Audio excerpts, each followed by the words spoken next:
Okay, so good morning, class. It has been a long time now, so let's continue with our session. So today we are going to start with the new chapter of your 12th NEET, which is your Principle of Inheritance and Variations. Now, can you guys tell me what do you understand by inheritance? Okay, so the whole chapter is going to revolve around something called as the very important word, which is your inheritance. अब inheritance क्या है? ठीक है, something which you get from your parents, right? It is a character or things that you are getting inherited from your parents, which is going to be carrying forward generation to generation. Yes, तो क्या होता है वो जो carry forward होता है, and how those all mechanisms are working, that we are going to look for in this chapter. So, what all things we are going to look in this chapter is very importantly, we are going to talk about the scientist, which is your Gregor George Mendel. Okay, so we are going to importantly talk about George Mendel. Sorry, I'm so sorry. Gregor Johann Mendel. Okay, so why we are talking about him? Because as you all know, he is the father of genetics. Now remember one thing, when he was discussing everything about the genetics, basics तुम लोगों ने genetics lower standards में पढ़ा है. At that time, he had no clue about something called as DNA is something that is getting passed, or we are going to call them genes and all those things. ठीक है? So initially he used to use the word factor, and then we have replaced it with the gene and allele and all those terms that we are going to study now. Okay, so first we are going to talk about the Mendel, then we are going to discuss his very important three laws. Now while discussing his three laws, we are going to discuss about something called as monohybrid and dihybrid and their exceptions. So we are going to study the cross, the law, and if they have any exceptions, we are going to look for those exceptions. Okay, that is the first part of the chapter. Then we are going to talk about something called as your chromosomal theory, linkage and recombination. Very important topic. Okay? And then lastly, what we are going to have is about the sex determination and your disorders. How disorders are getting inherited. Am I clear? So this is just the brief, we can say, discussion. This was just a brief discussion about what is in the chapter. We need to now start with our chapter. Okay, so let's continue with the chapter. It is going to be fun studying this chapter, and I personally like this chapter a lot. And it is interesting also because you're going to have some small basic calculations kind of things. So it is going to be fun. It is not just purely theoretical. So we are going to have fun learning this chapter. Okay, so let's start with the chapter.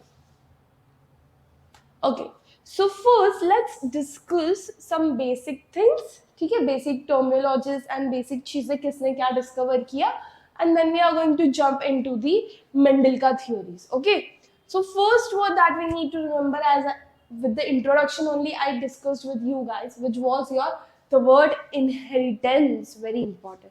So what is inheritance? Passing of genes or character from parents to offspring. Sorted. Now whenever you are going to have inheritance, along with inheritance, something which parallelly run is your variation, right? So what is variation? It is not going, it is going to, it like basically it is something which is going to lead to the formation of a new species or a new type, we can say. जब भी variation होगा, you are going to see different type, right? Diversity मिलेगी. Variation diversity के लिए important है, and that is the reason we are having so many different types of species. Yes, तो जब भी sexual reproduction हो रहा है, there is going to be variation because 100% we are not similar to our parents, right? Yeah. Then very important, Gregor Johann Mendel. He is the father of genetics. In the year 1822 to 1884, it's his birth and death year. Okay, so where he used to live, live in a European state which is Silesia. Okay, now what he did is very interesting. Okay, the point is very interesting. He was a monk. Okay, and obviously he was a bit at that time depressed and all, तो वो थोड़ा सा disturbed था. ठीक है, while he was disturbed, he started doing gardening. Monk, basically let's say church के बाहर he started doing the gardening. अब गार्डनिंग करते टाइम सडनली ही थॉट कि whenever he is sowing the seeds, he is getting the same type of plant. ऐसा होना चाहिए था, right? Same seed, same plant. But every time when he is sowing the seeds, same type के seeds है, but plant में variations दिख रहे हैं इसको. So he got confused. He gave it a thought कि क्यों हो रहा है ये सब, and then he came up with his laws of theories with a lot of experiments and everything. So that he did experiments for 7 years, 7 continuous years he did that experiment. Okay, then he came up with the 3 laws that we studied. So he did the experiments from 1856 to 1863 and gave us the 3 laws. And he published those 3 laws in 1865 in a book, or we can say it was basically not actually a book, it was a local magazine. Okay, Brun ka local magazine tha. In that he published his findings. अब imagine करो, it was a local magazine. ठीक है, this is very important link. आगे जाके I'm going to ask you one question for that. ठीक है, so उसका 4th volume में he published his theory with the name Experiments on Plant Hybridization. अब hybridization का मतलब क्या है? Now you guys are very well aware with it, right? Hybridization क्या पता है अभी अपने को? पता है? पक्का? Sure? आगे चले? Okay, नहीं पता? ठीक है. Hybridization is when you are making a different variety, right? जब दो अलग अलग लोगों को मिक्स करके कोई दूसरी चीज बना रहा है, that will be your hybrid, right? Yes, hybrid is something जब तुम दो अलग चीजों को मिक्स करके बना रहे हो, simply. Okay, now what happened? अभी इसने ना एक तो लोकल मैगजीन में दिया था, not everyone was well versed with it, so he was not quite recognized at that time. ठीक है, when he was alive he was not recognized at all. Then in 1900 what happened? There were 3 scientists who rediscovered his findings. Okay, who were those 3 scientists? Hugo de Veris, von Teschmark and Karl Correns. इन्होंने इसी theories को rediscover किया, वापस उसके ऊपर research किया, and they gave us the confirmation that no, Mendel was correct. The theory that he gave us was very much accurate. Okay, चलो. Okay, let's see certain terms. जैसे कि the word allele and genetic term was coined by William Bateson in 1905. So you समझ रहे हैं ना तुम लोगों की ये जो टर्म है वो काफी बाद में आया है और इसकी रिसर्चेस उसके काफी पहले की है. Okay, then Archibald Gerard, he is known as the father of human genetics. Why he is known as the father of human genetics? Because he did research on specifically human की genetics और genes को understand किया इसने. ठीक है, then genetics का मतलब क्या होता है? As I studied earlier only कि this chapter on inheritance is very much linked to your heredity and variation. So a branch of biology dealing with your heredity and variation is nothing but your genetics, जिसमें inheritance भी equally role play करेगा. Easy, चलो. Next. So these are certain terminologies that are going to be there in this chapter. जैसे कि we are going to look for character, then trait. Character और trait के basis पे सारे process dependent है, तो these 2 are very important. Then we have gene, allele. Now what do you understand by dominant? Dominant is the one which is going to express itself. Recessive is the one which is going to be suppressed by the dominant. Correct? Then we have wild allele. Wild allele का मतलब क्या होता है? जो population में बहुत ही dominantly present है, सब में है. That is a wild allele. Then we have homozygous condition. Now what is homozygous condition? When both the alleles are of the same type. ठीक है, जब same character, same allele, same चीजें use कर रहे हैं हम लोग, तो वो हम लोग का homozygous condition होगा और homologous chromosome बोलते हैं. अगर different है तो heterozygous condition and heterologous chromosome. Okay, then monohybrid cross will be when I'm going to consider a single pair of character. Dihybrid when I'm going to consider 2 pair of characters. Okay, then first filial generation क्या होता है? See, the very first cross that we do and we get the progeny, that is your first filial generation. फिर उसकी हम लोग self crossing करा के एक और प्रोजेनी डेवलप करते हैं, या और सेट ऑफ प्रोजेनीज डेवलप करते हैं, that is your F2 generation. Usually यहाँ पे हम लोग F2 जनरेशन तक के क्रॉस करके फिगर आउट करते हैं, and then only we get two types of ratio. One is your phenotypic ratio and the other one is your genotypic ratio.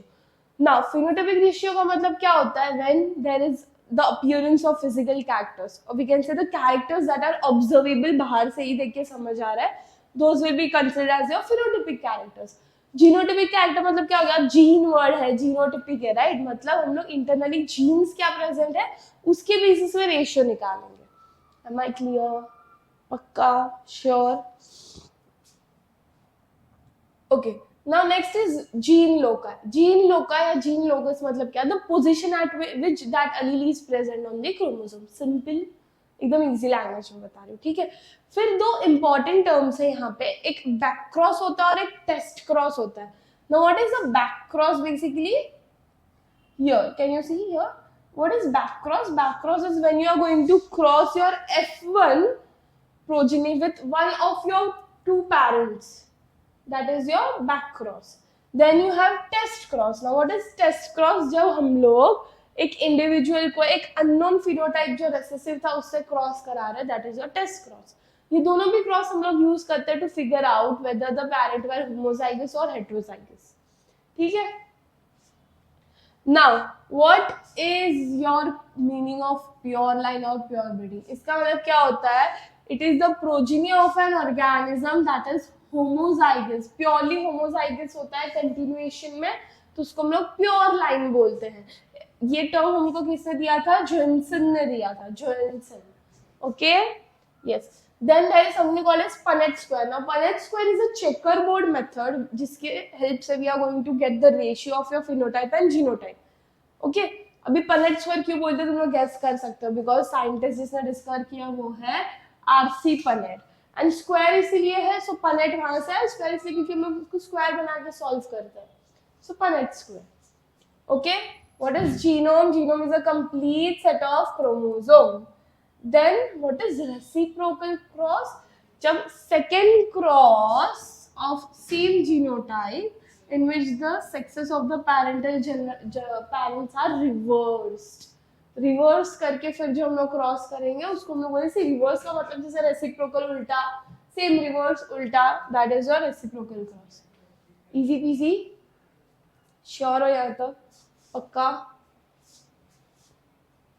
चलो, now let's talk about something called as used plants. अभी Mendel के बारे में discuss करना है basically, ठीक है? So what Mendel did was, okay, so his theory was basically he chose a plant which is the pea plant, ठीक है? pea plant लिया and उसके 7 contrasting characters study किए। pea plant का chromosome number is 14 2n, ठीक है? अब pea plant का हम लोग पाइसम सिटाइम बोलते हैं, उसके 7 contrasting characters लिए। कौन से है वो? let's see. First is height, ठीक है? Height which is dominant is tall, dwarf is recessive, seed shape, seed color, pod shape, pod color, flower position, flower color. सब में make sure whenever you write the dominant का allele, it is going to be capital and recessive का is always going to be small, ठीक है? अब उसने ये experiment किया, right? He did the experiment for 7 years. He used statistic to calculate the data, very important. ये 7 years तक करना है तो हम लोग ऐसा एक नहीं कर सकते, तो statistical data was very important for the whole experiment to be successful. Clear? अब होता क्या है, उसने ये experiment किया। अब पहला क्वेश्चन है हमारा कि why he chose the pea plant, ठीक है? what is the reason for him choosing the pea plant? Very important this is also, कुछ तो reason हुआ होगा ना? So the reason is, first of all, it is basically pea plant जो self pollination को ज्यादा प्रमोट करता है, तो इजीली मेरा F2 जनरेशन बन जाएगा। शॉर्टर लाइफ स्पैन है, बाइसेक्सुअल फ्लावर है, वेरी इंपॉर्टेंट कॉन्ट्रास्टिंग कैरेक्टर्स है, then large number of seeds होते हैं, एंड हाइब्रिडाइजेशन यहाँ पे इजी है क्योंकि ये हमेशा प्योर लाइन्स होते हैं, मतलब होमोजाइगस कंडीशन में होते हैं ज्यादातर। ये रीजन था, मैंने पी प्लांट यूज किया। अभी बेसिक रीजन ये भी कि वो चीप भी था, ठीक है, ये हो गया रीजन। अब मुझे ये बता उसको सक्सेस क्यों मिला, पहले वो डिस्कस करेंगे, ठीक है। सक्सेस क्यों मिला, why he was succeed, because he chose a plant which has with a large sampling size, बहुत सारा samples यूज करता है। Then very important, he was very consistent with his experiment. Readings को उसने कंसिस्टेंटली फॉलो किया, record किया है। And second important point is वो जो रिकॉर्ड करने का मेथड था वो था statistical method, which is a mathematical method, right? Yes, तो he used a very unique method of introducing maths in bio, ठीक है। अब ये हो गया, सक्सेस तो मिली हमको पता है, बट काफी लेट मिली सक्सेस, राइट? तो सक्सेस नहीं मिलने का रीजन क्या था? सबसे पहले वो टाइम पे there was no better communication lag, ये एक बहुत बड़ा इशू हो गया, क्योंकि he, you remember I told you about the local magazine वाला पॉइंट याद रखने के लिए, हाँ वही।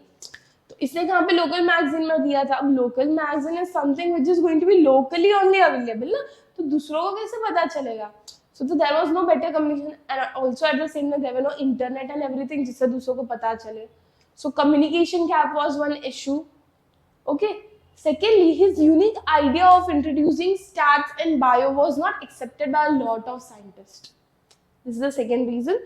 Third reason क्या था पता है? Third reason was कि he had no actual physical evidences to show कि how things are getting inherited. Understood? Sure, यहाँ तक क्लियर है? पक्का? चलो अभी हम लोग शुरू करते हैं हमारा टेक्निक पे, like how he did. This is the last part of Mendel का स्टोरी। फिर हमारा स्टार्ट होगा सबसे important, which is your monohybrid cross, ठीक है।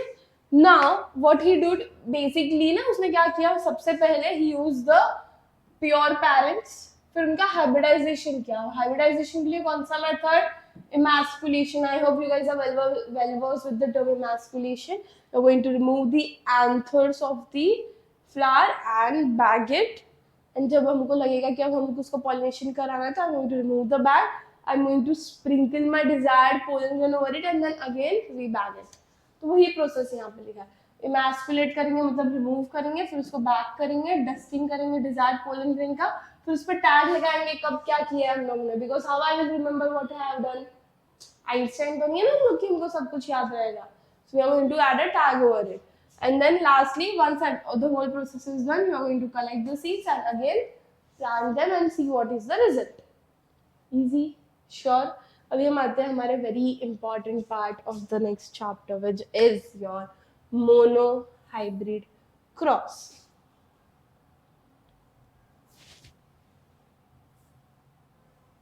Yes? Let's talk about the monohybrid cross. Just give me a second, guys.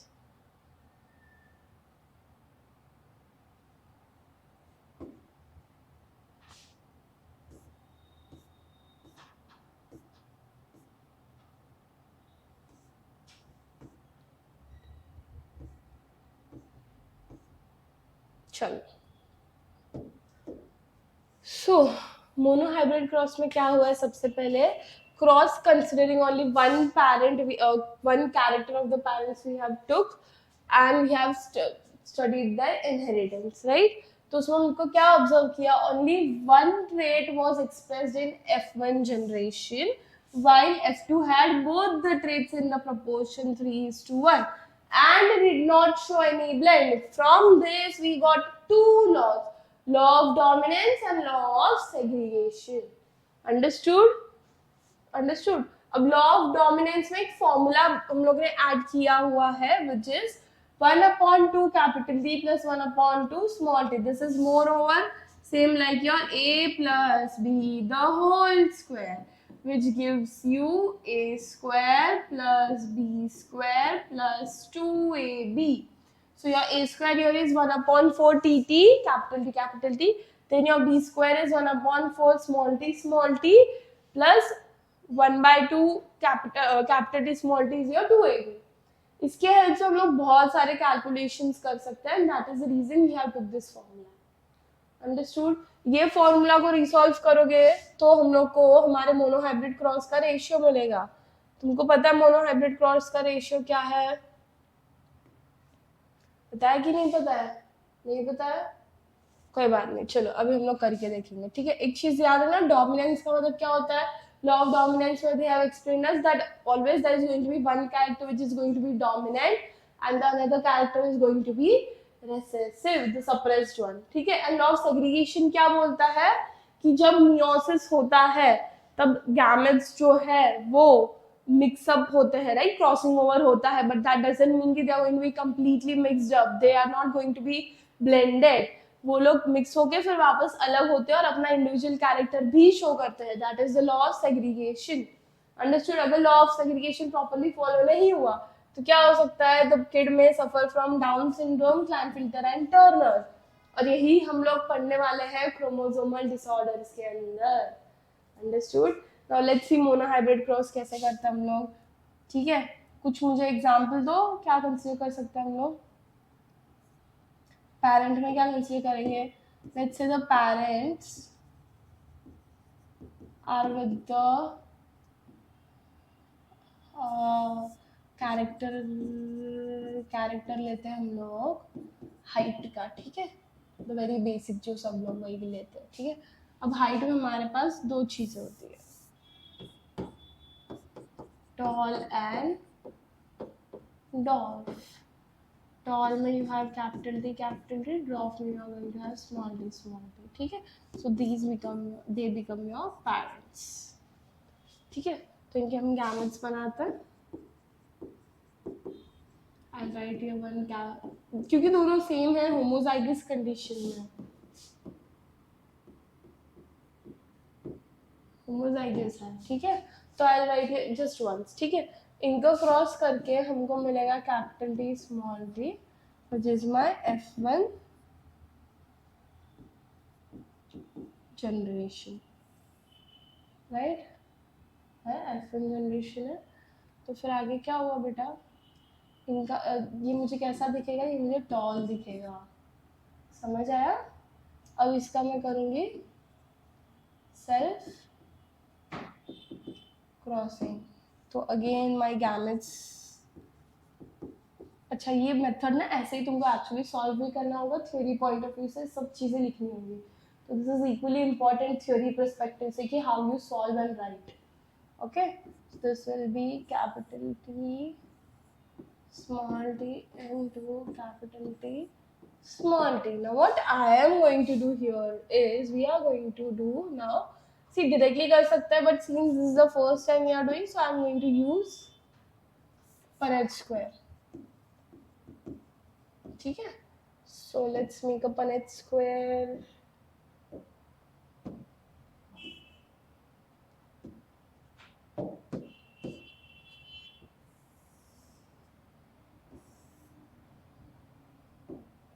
ठीक है, इसको मैं ऐसा करके male female, I'll write here this capital T, here small t, again here capital T, here small t. So T into T will give me TT. Remember always capital is going to be पहले and then small बाद में लिखेंगे हम लोग, ठीक है।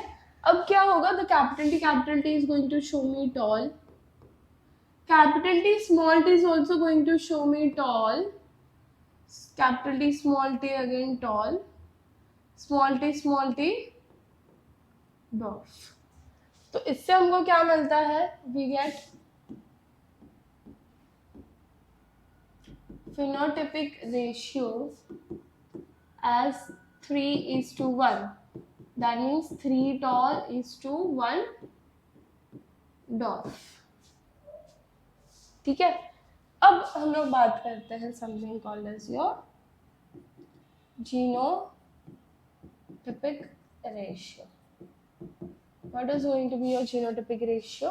It's going to be 1:2:1. So how 1? हम लोग यहाँ पे ये genes देखेंगे, ठीक है। So 1 is capital T capital is to capital T small t, 2 है is to small t small t. Easy है, clear इतना?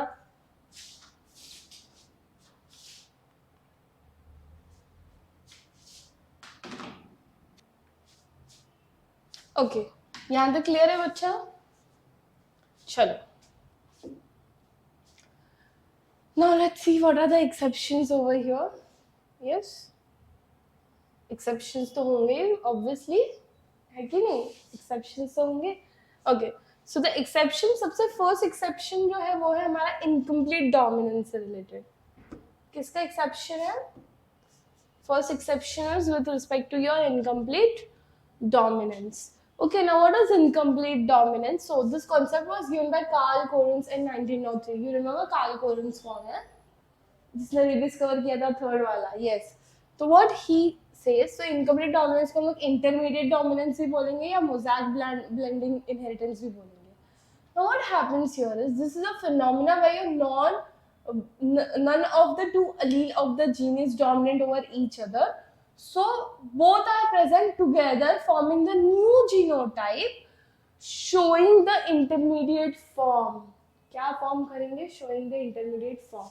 That means, so these are the examples. ठीक है, 4 o'clock plant, your Mirabilis, Jalpa, then Snapdragon, and then this. So what will happen here? Let's say my flower is with red into white color. ठीक है? So red is my capital R, white is going to be my small r. इनकी और cross करेंगे तो हमको मिलेगा capital R small r, which is going to be obviously red in color, right? इसका हम करेंगे सेल्फिंग. तो सेल्फिंग करने से क्या होगा बेटा? सेल्फ क्रॉस करने के बाद what will happen is, so this was my F1.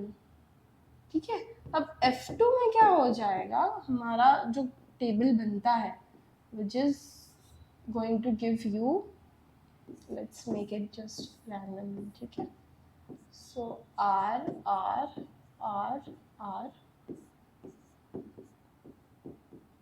ठीक है, so this will be R R R R R R and this R R. So normally हमारे जो क्रॉस है उसके अकॉर्डिंग मेरा phenotypic ratio should be 3:1 and genotypic should be 1:2:1. But यहाँ पे क्या हो रहा है पता है? ये RR is going to be red. These two should be red, right? But they are going to show you pink color. And this is going to be white again. So because of this, what will happen? My phenotypic ratio will change to 1:2:1, which is my one pink, one red, then pink, and then white. So this is 1, this is 2, and this is 1. So here my phenotypic and genotypic ratio both will be same. समझो?